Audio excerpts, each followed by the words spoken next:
1 Tessalonicenses, capítulo 4, versículos de 13 a 18.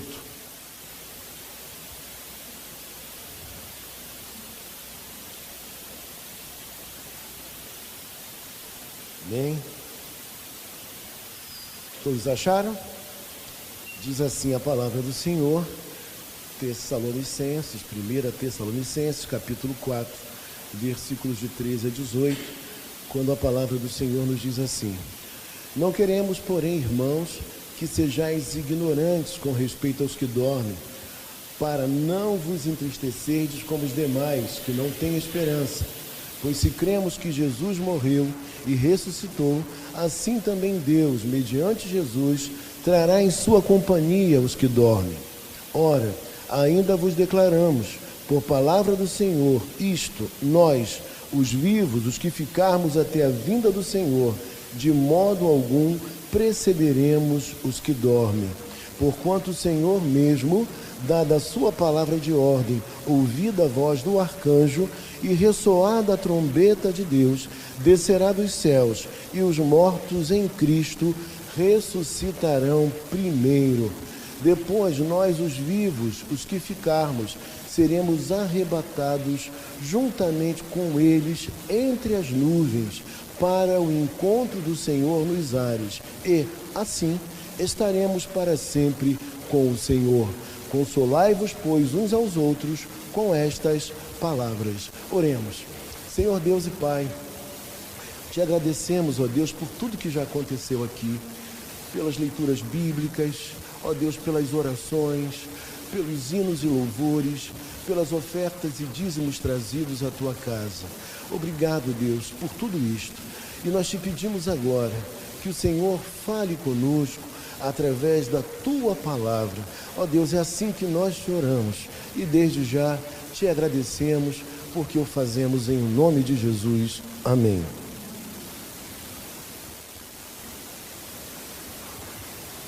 Irmãos amados, eu gostaria de inicialmente trazer algumas informações a respeito da igreja e da cidade de Tessalônica. A primeira informação que eu traria a você é que essa igreja, ela foi fundada a partir da segunda viagem missionária de Paulo.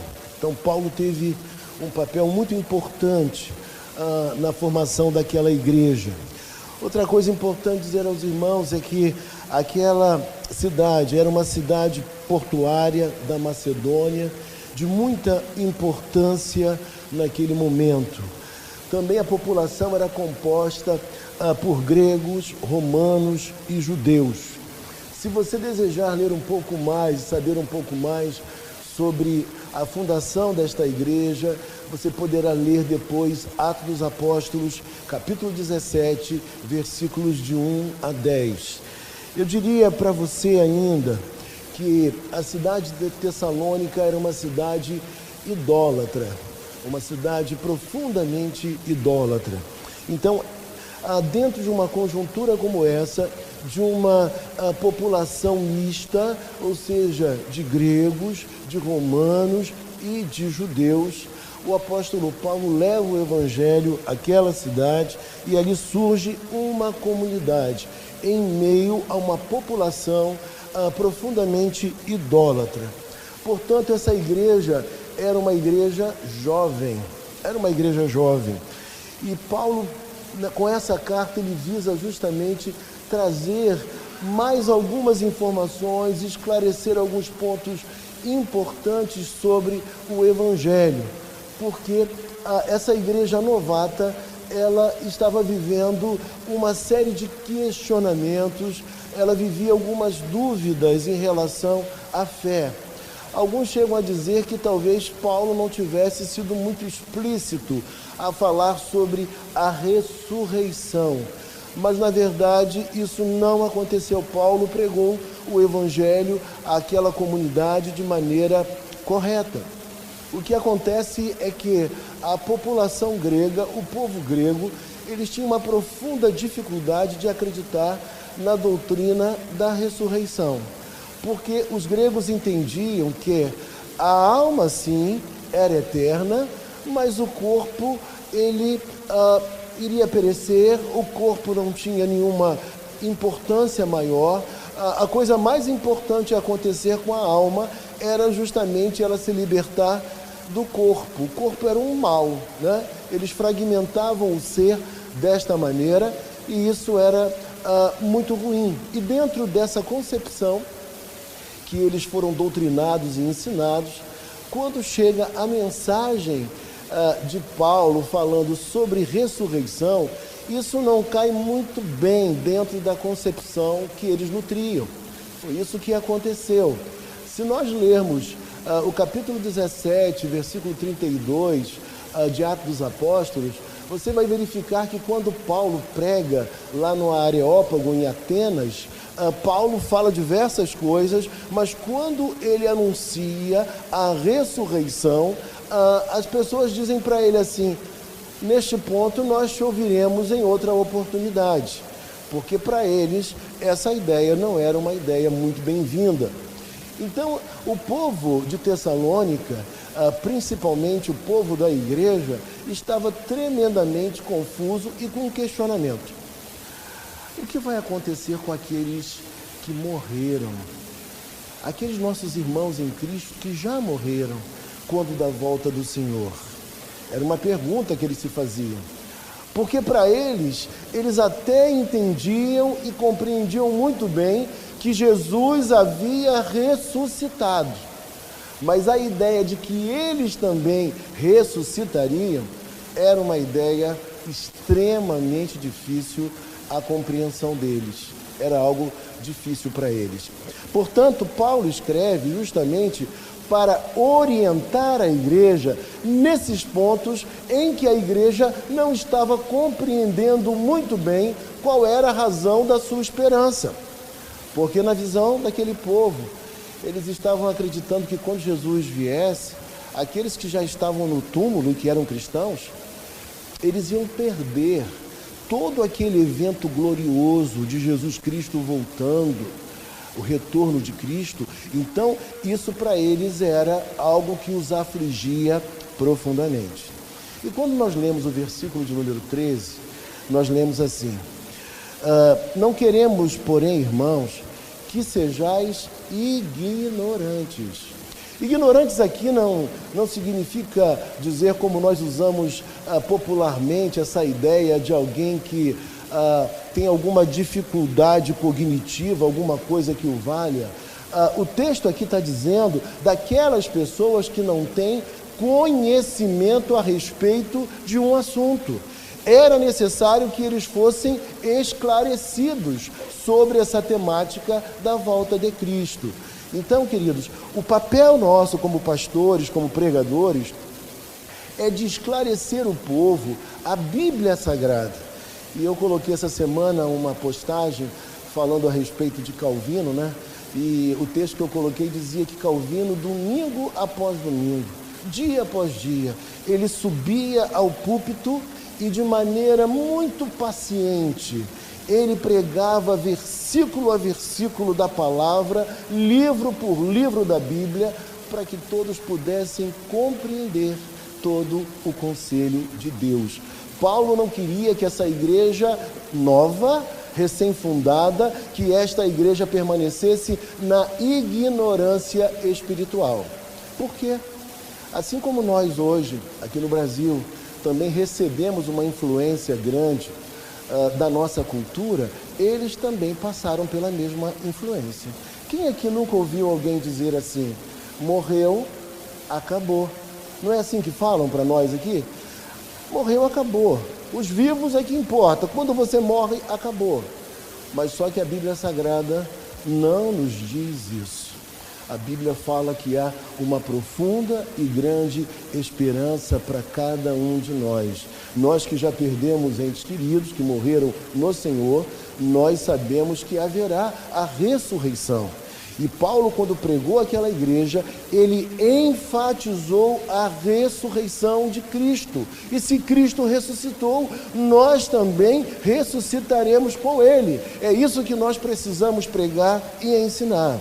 E aí, o texto fala: não queremos, porém, irmãos, que sejais ignorantes com respeito aos que dormem. Os que dormem aqui são aqueles que morreram. É um eufemismo, uma maneira de abrandar algo que é tão pesado para nós falarmos, como, por exemplo, a questão da morte. Para não vos entristecerdes como os demais, que não têm esperança. O termo aqui, entristecer-se, ele tem a ver com uma dor, com uma tristeza, que não é aquela tristeza que acontece com você e comigo, às vezes, passageira. Mas aqui é uma tristeza contínua, aquilo que permanece, aquilo que fica no coração. Por quê? Porque eles não entendiam, não compreendiam nada muito bem a respeito da ressurreição. Era uma ideia difícil para eles acreditarem. Então, a tristeza que eles viviam era uma tristeza profundamente intensa. Mas Paulo diz que isso não aconteça com vocês como acontece com os demais, com aqueles que não são cristãos, com aqueles que não têm esperança. Nós que somos cristãos em pleno século XXI, nós não podemos ser como os demais. Nós precisamos nutrir essa grande e profunda esperança que um dia, quando o Senhor retornar, nós ressuscitaremos e viveremos eternamente com os nossos queridos, até mesmo aqueles que já foram antes de nós. Essa é uma viva esperança para mim e para você. E essa esperança, ela ultrapassa em muito as concepções das demais crenças, das outras religiões. O cristianismo, ele é bem diferente nesse tocante, porque ele enfatiza que nós ressuscitaremos no corpo. Isso é importante que se diga. E aí, o apóstolo Paulo, quando encerra o versículo de número 13, ele diz assim, de maneira bem enfática: como os demais que não têm esperança. Você tem esperança? O que te aguarda? O que te espera? O que me espera? Você tem esperança? Você acha que faria sentido vivermos 80, 100 anos e tudo acabar, não ter nada além? Será que isso faria sentido? Eu diria para você que ontem eu fui assistir a um concerto de uma grande pianista, talvez uma das maiores pianistas do mundo, excelente pianista, tocou na Europa, em diversos países da Europa, e eu olhei para ela, observando que já é uma anciã, e eu fiquei pensando comigo, meu Deus, que valor agregado, que riqueza tem essa mulher, que potencialidade, que história de vida. Falei, meu Deus, não faz sentido se a nossa vida vier a se resumir a apenas 80, quiçá 100 anos no máximo. Eu acredito que haverá uma eternidade com Deus, um novo céu, uma nova terra. Por isso nós pregamos Jesus Cristo como o caminho da salvação, o caminho de vida eterna para cada pessoa, para cada ser humano. Urge que preguemos o Evangelho. Nós precisamos acentuar e enfatizar as verdades que estão contidas na Bíblia. Existem algumas ideias um tanto quanto equivocadas. Existem pessoas que pensam que aqueles que não se converterem, Deus vai aniquilá-los. É a chamada doutrina do aniquilacionismo ou do extincionismo da alma. Tem pessoas que acreditam que Deus é tão bom, tão bom, tão bom, que Ele não vai permitir que ninguém vá para o inferno. Ele vai extinguir a existência daqueles que não acreditaram. A Bíblia não diz isso. A Bíblia diz que haverá, infelizmente temos que dizer isso, um inferno, um lugar com fogo e enxofre, onde aqueles que não se converterem a Cristo irão padecer a eternidade. Nós também sabemos que existe uma outra ideia equivocada do sono da alma. Algumas pessoas pensam, alguns teólogos, que quando a pessoa morre no estado intermediário, ela fica como que dormindo até o momento da ressurreição. Mas a palavra de Deus nos diz da seguinte maneira: ao ladrão na cruz, o Senhor disse, hoje mesmo estarás comigo no paraíso. Ou seja, estará plenamente consciente. E aí, na sequência do texto, nós lemos assim, versículo 14: pois se cremos que Jesus morreu e ressuscitou, também Deus, mediante Jesus, trará em sua companhia os que dormem. Que momento glorioso vai ser esse? O grande estudioso erudito J. Carson, ele diz que a linguagem sobre o retorno de Cristo é uma linguagem tanto quanto figurada. Temos símbolos aqui, é uma linguagem não muito fácil. Mas uma coisa ele diz, e ele afirma com base na própria Bíblia Sagrada. Ainda que os detalhes nós não saibamos perfeitamente, sabemos aquilo que está na Bíblia, mas uma coisa nós temos a certeza, que quando isso vier a acontecer, nós estaremos para sempre com o Senhor. Estaremos para sempre com o Senhor. E isso deve encher o nosso coração de uma profunda e grande esperança na ressurreição. Versículo 15, eu preciso me apressar porque o tempo é curto na parte da manhã. O versículo 15 diz assim: ora, ainda vos declaramos por palavra do Senhor isto, nós os vivos que ficarmos até a vinda do Senhor, de modo nenhum precederemos os que dormem. E aqui Paulo responde à grande indagação e desconforto dos irmãos de Tessalônica. Paulo está dizendo que aqueles que já dormem no Senhor, eles não terão nenhum prejuízo no retorno de Cristo. Eles participarão da glória, do momento maravilhoso da volta do Senhor. Por quê? Porque eles ressuscitarão primeiro. É o que diz o texto bíblico para nós.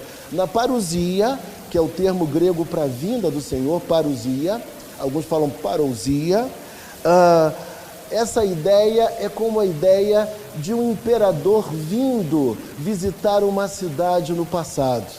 E eu estive estudando, diversos teólogos falam a respeito disso e dão a mesma explicação.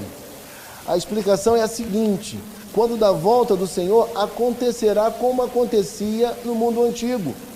Haverá um cortejo, como havia um cortejo que ia fora da cidade, dos portões da cidade, para recepcionar a uma autoridade. Depois, essa comitiva retornava com a autoridade para dentro da cidade. Então, quando nós formos ao encontro do Senhor nos ares, segundo a Bíblia Sagrada, a ideia não é de permanecermos lá, nas nuvens, quem sabe tocando alguma harpa ou coisa que o valha, mas a ideia é que nós voltaremos em ato contínuo para um novo céu e para a nova terra que serão inaugurados. Nós voltaremos para a terra. É isso que o texto nos diz. Então, os irmãos de Tessalônica deveriam ficar tremendamente tranquilos. Sabe por quê? Porque aqueles que haviam morrido, em primeiro lugar, eles ressuscitariam primeiro. E em segundo lugar, eles não teriam nenhum tipo de prejuízo na volta do Senhor. Toda aquela glória da volta do Senhor seria presenciada por esses. Então, eles não teriam nenhum prejuízo. Eu vou precisar ser bem sintético aqui e eu volto à noite, porque é um texto, embora poucos versículos, mas é um texto profundo, requer tempo para poder expô-lo. Ninguém consegue expor um texto desse em 30 minutos.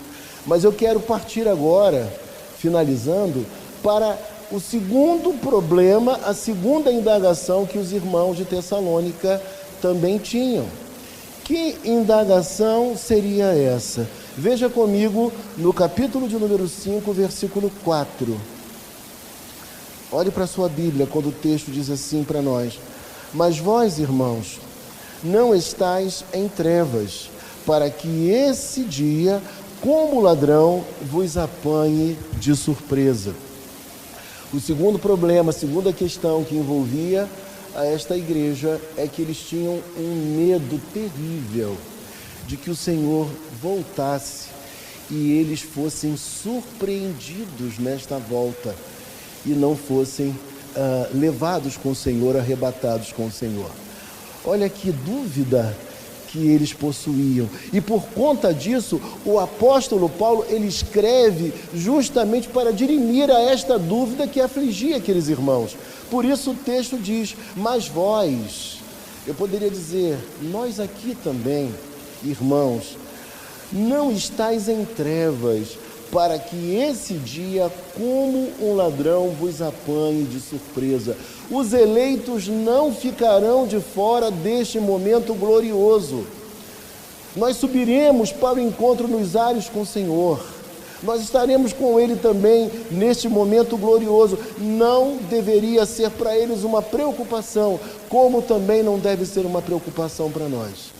Eu vou contar para você um caso rapidamente, um caso meio gaiato, mas que chegou ao meu conhecimento. Alguns irmãos que creem no arrebatamento secreto, irmãos são da linha dispensacionalista, você já deve ter ouvido falar, né? Aquelas histórias em que alguém está pilotando um avião e de repente some e o avião fica desgovernado, ou estão dirigindo um carro e acontece a mesma coisa, tem até alguns adesivos, né, em alguns veículos. Então tem pessoas que têm esse receio, acham que vai ser assim que vai acontecer o arrebatamento, creem no arrebatamento secreto. E aí dizem que tinha uma comunidade em que uma das irmãs, ela só dormia de roupa comprida,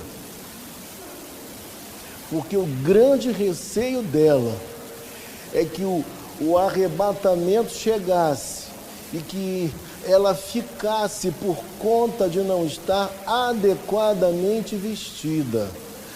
Irmãos, parece realmente uma coisa gaiata e é engraçado, mas vejam como uma teologia mal ensinada, mal aplicada, ela pode gerar enfermidade na mente das pessoas, confusão. E nós, como pregadores do Evangelho, nós precisamos esclarecer esses pontos que são importantes para que ninguém viva de maneira esquisita, estranha nesses dias.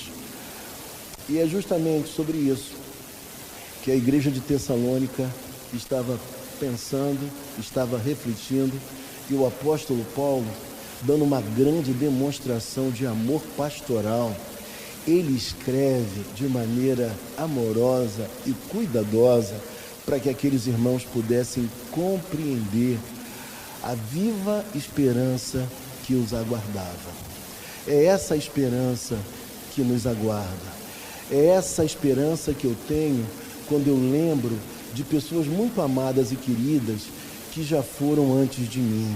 Quando eu lembro, por exemplo, do meu querido presbítero Leônias Batista, lá de Vista Alegre, quando eu lembro de irmãos preciosos, né, que já foram, né, o nosso querido presbítero Haroldo também, e outros irmãos amados, meu coração se enche de fé e de esperança que haverá um reencontro e que a nossa vida por toda a eternidade, no novo céu, numa nova terra, a nossa vida será de júbilo, de felicidade e de alegria.